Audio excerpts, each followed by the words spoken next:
You know, that wasn't an All-Ireland winning performance. Probably should have won the game based on their second half performance. Is it a step too far to say it was the performance so far of the World Cup? Maybe not. OTB AM's performance rankings with Gillette. I'm scratching my head. That performances was just lacked that intensity. All right, let's start with the red, Johnny. Where are we going? Yes, this is going to be controversial. I genuinely don't know what my view is on this, Will, on the Shane Walsh situation. Yet you've put him in the red from the top. Yeah, he's in the red because I think Shane Walsh is... I don't know Shane Walsh, but in general the feeling around Galway would be that Shane is definitely... He's an individual thinker. He's doesn't exactly do things like everyone else. That's certainly the case in the football pitch. I think you'll possibly never see as good a performance in a Galway jersey and in terms of a losing team as his in the All-Ireland final.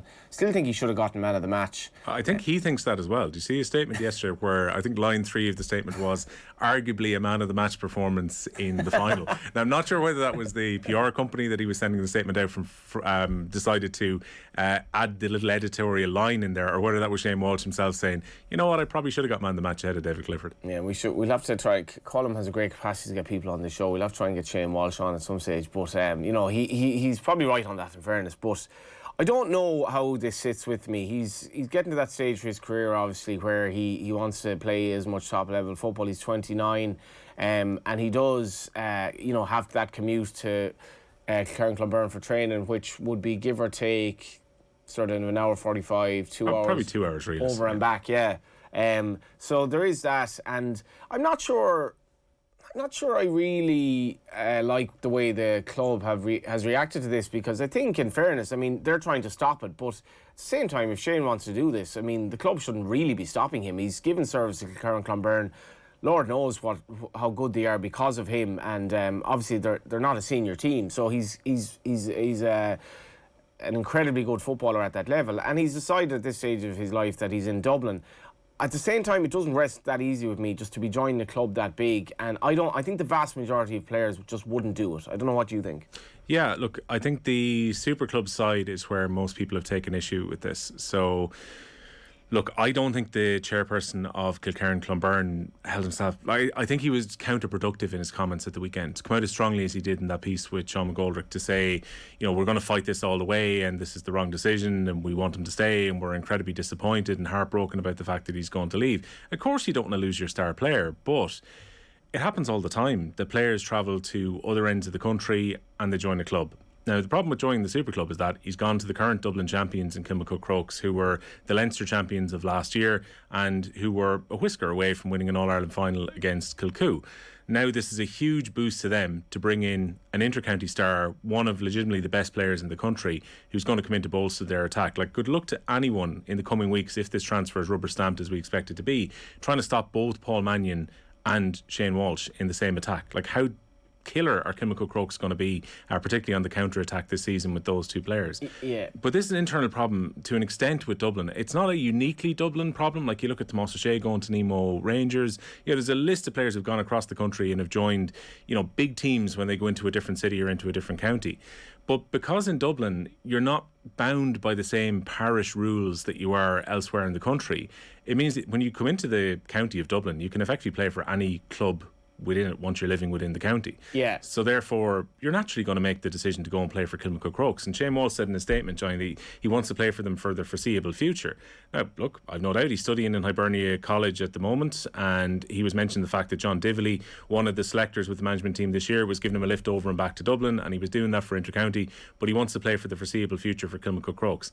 I think, look, it's no coincidence he goes and joins the team who've got the best chance of winning the Dublin Championship this year. Yeah, and my biggest issue with this is what does this mean if you're a Kilmacud Crokes club person? I mean, is this how you want to win, you know, games and win All Irelands, by having players that are basically marquee players from out of the county? And what does that mean for... I know Stephen Cluxton definitely had issues with this in the past. Like, it should be your mates, it should be your local... you know, the local lads who you've soldiered with from underage, effectively aspiring to play for the club. This idea of, as you say, like a super club, is it still the club that you supported all along, where you wanted, like, the local lads, your best mate's son, your best mate's daughter to be playing, stuff like that? I don't know how this would, you know, sit with me if I were a Crokes club person or a Crokes player who's likely to be relegated to the bench or taken out of the panel potentially because Shane Walsh is arriving. That's more of an issue for me. Whereas Kilkerrin-Clonberne, I mean, there's not much they can do about it. Tiny club in North East Galway. So I think this is more about Shane than anything else as well. I think this is Shane's idea of what he wants to do. I don't think the vast majority of the Galway panel would do this. But Shane is an individual. He's an amazing footballer, and it is what it is. But I don't think it's going to go down particularly well in Galway. I got texts from people in fairly high places in Gaelic games this weekend who were astounded by this, and they'd be from traditional counties, and I think that'll be reflected in Galway as well. But if Shane wants to do it, Shane wants to do it. I'm just not sure it's going to go down that well in terms of how he's... I don't know how he's perceived in terms of the Galway scene, because I think your club is your club at the end of the day. Yeah, get your views in, particularly on the YouTube live comments at the moment, what you think about Shane Walsh going to Kilmacud Crokes. It seems to me a great move for Kilmacud, even though a player is going to miss out from the first team. It bolsters their chances massively, and players have been moving in, particularly into Dublin, since the year dot of the GA and transferring in, albeit it is much easier probably to travel elsewhere now. But what do you think about Shane Walsh going to Kilmacud Crokes? Your standards are very high on the performance rankings this weekend. You've put the beaten All-Ireland finalist Kerry into the red as well.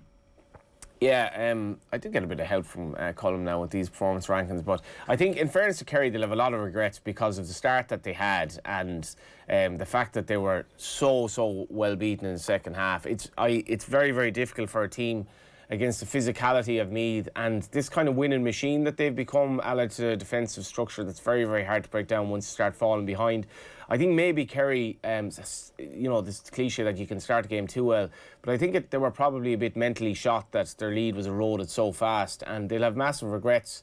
I hope they got a good homecoming last night in Kerry. It was a horrible day.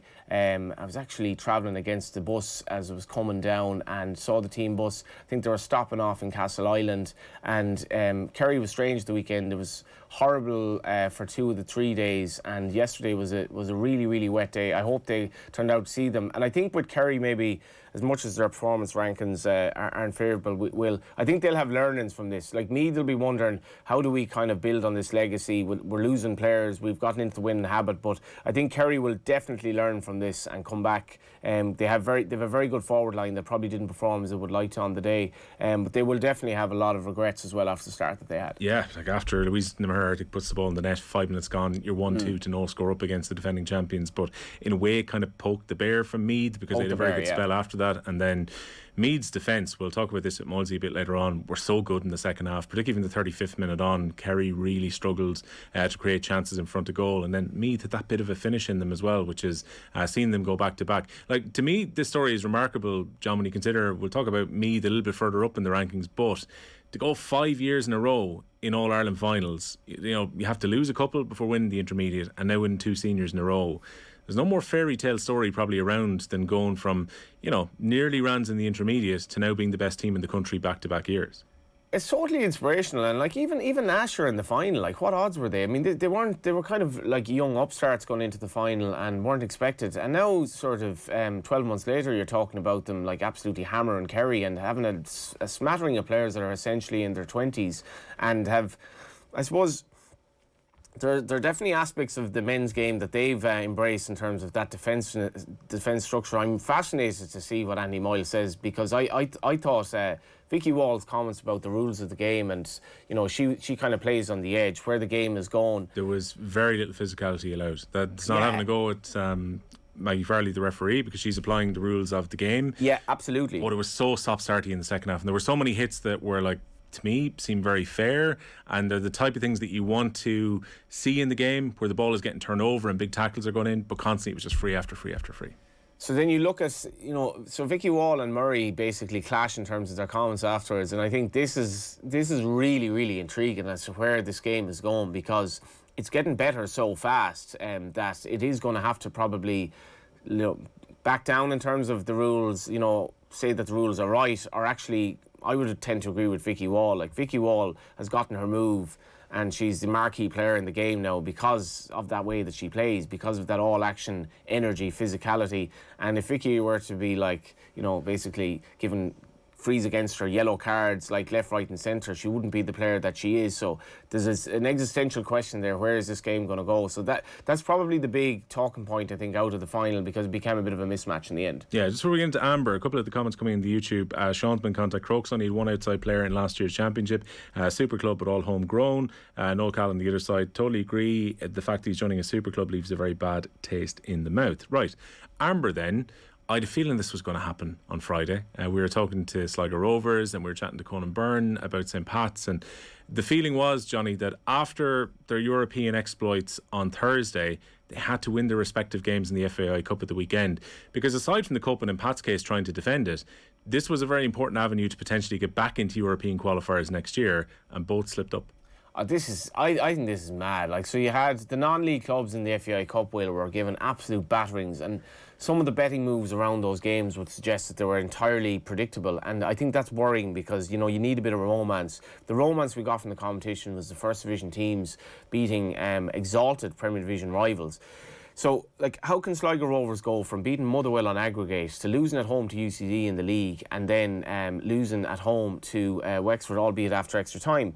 Now, I tipped Wexford in the Racing Post to win this game. You actually lost the bet because they won after extra time, but I was expecting them to give them a good game, because Wexford are they've some nice players. I think Ian Ryan is a good manager, and there is that, the energy that was in the showgrounds on Thursday, and thinking of next week, there is that kind of potential that Sligo might drop their guard a bit. And John Russell did make some changes, and that's fair enough.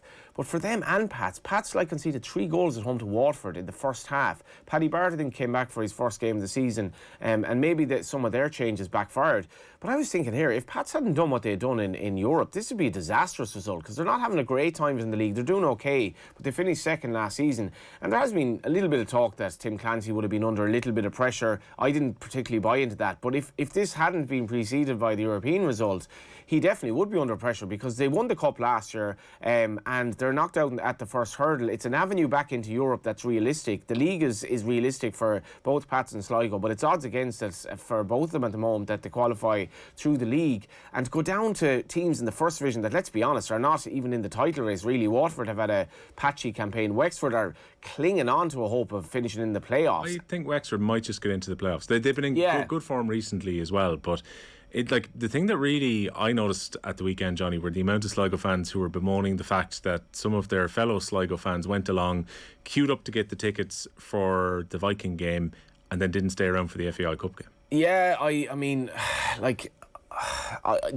it's not a good image. In fairness, we'd images in one game of fans kind of falling through a fence onto the pitch as well, which wasn't great. But this kind of notion of going to the game and leaving, it's almost like the players saw that and it brought them down, because the fans certainly brought Sligo up. It was an amazing atmosphere last Thursday.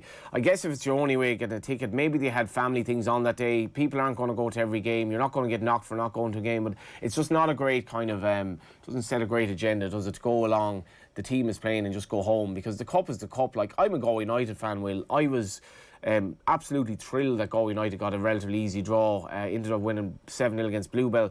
Two of the teams that we would genuinely fear are now out of the competition. Since 1991, Galway United haven't been to a cup final, rarely been to a semi-final, and to be in the Aviva Stadium would be amazing. So, I think it's hurtful to the FAI Cup for fans just to go along on the basis of tickets for a European game. And I'm praying now the draw is today that Galway United get a good draw. On the flip side of that, the draw will be made as well for the next round of the Conference League. So Pats and Sligo, who are preparing for big games against Norwegian and Bulgarian opposition this week, will have an idea what lies in store if they get through that. But one thing that won't lie in store for them is the last 16 game in the FAI Cup. Yeah. All right, let's take a look then at where we're going in the green. We kind of already gave one of these away, that Meath were going to be in the green. We're going to talk about Meath in a lot more detail. The other team that you've put in the green, Johnny, along with Meath, were the two big winners from Sunday afternoon, and that's the English women's team winning Euro 2022.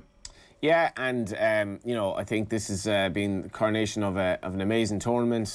Listen to the comments from the head coach this morning. The booze culture may be a little bit of a revelation after the game. I think we can relate to that. They were all drinking beers in the dressing room, but you really seem to unite a country together, Will. And this has been a victory not only for them, but for the tournament itself and for the women's game, I think, and where it can possibly go.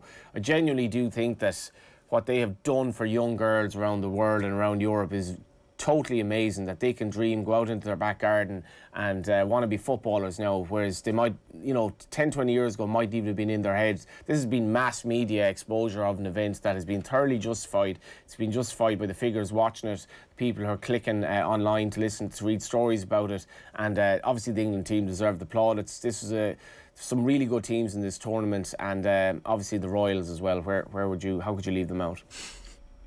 Right. Well, look, we'll talk about England in a lot more detail a little bit later on in the programme. They were your Gillette Labs Performance Rankings. They actually meant Royals as in Meath there. That wasn't actually I thought we were talking about Prince William and... what happened there? The other Prince. Probably not for air on OTB AM, I would imagine, in either case, what's been happening with the two princes who are the next in line for the throne. There we go, revelations all around this morning. Yeah. OTB AM is brought to you live each morning by Gillette Labs for an effortless finish to your day.